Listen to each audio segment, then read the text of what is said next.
Na kimataifa, taarifa kubwa ni Rais wa Marekani Donald Trump amewaonya Iran na serikali yake dhidi ya kuwaua waandamanaji wa amani, akisema Washington itawasaidia.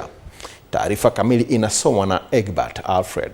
Katika chapisho fupi kwenye mitandao ya kijamii aliandika, "Tumechomeka na tuko tayari kuanza." Hakutoa maelezo zaidi. Mshauri wa juu wa kiongozi mkuu wa Irani Ayatollah Ali Khamenei alijibu kwa kusema kuwa Trump anapaswa kuwa makini ikiwa ataingilia, huku akionya kuhusu machafuko yanayoweza kutokea kote Mashariki ya Kati.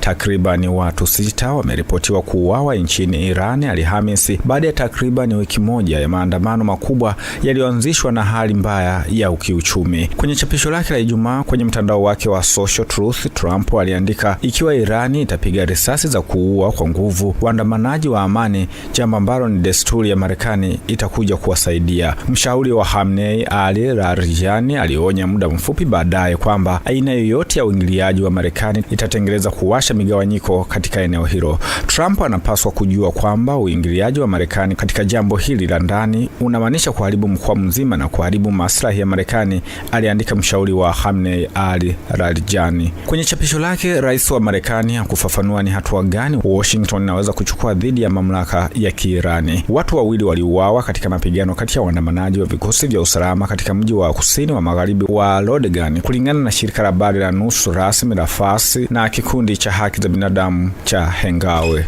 Na kwingineko, takriban watu 7 wamefariki na wengine hawajulikani walipo baada ya boti iliyokuwa imebeba wahamiaji takriban 200 ikijaribu kufika Ulaya kutumbukia kando ya pwani ya The Gambia. Boti ilipinduka Jumatano usiku karibu na kijiji cha Jinaki katika mkoa wa North Bank na baadaye ilipatikana imejaa mchanga, wizara ya ulinzi ya nchi hiyo ilisema katika taarifa yake. Watu 96 wameokolewa hadi sasa na zoezi la ufuatiliaji linaendelea kwa abiria wengine waliokuwa kwenye meli iliyoharibika ambayo ilikuwa ikielea katika visiwa vya Kanari ya Hispania. Safari ya hatari ya juu ya bahari ya Atlantic imekuwa njia inayoongezeka kwa wahamiaji wa Kiafrika wanaojaribu kufika Ulaya. Takriban watu 47,000 walifika visiwa vya Kanari mnamo mwaka 2024 na shirika la Kispanish lisilo la kiserikali la Caminando Fronteras ilikadiria kuwa wahamiaji zaidi ya 900 wamekufa wakijaribu kuingia Ulaya. Baada ya ajali ya Jumatano, jeshi la majini la Gambia lilianzisha operesheni ya uokoaji na kuokolewa,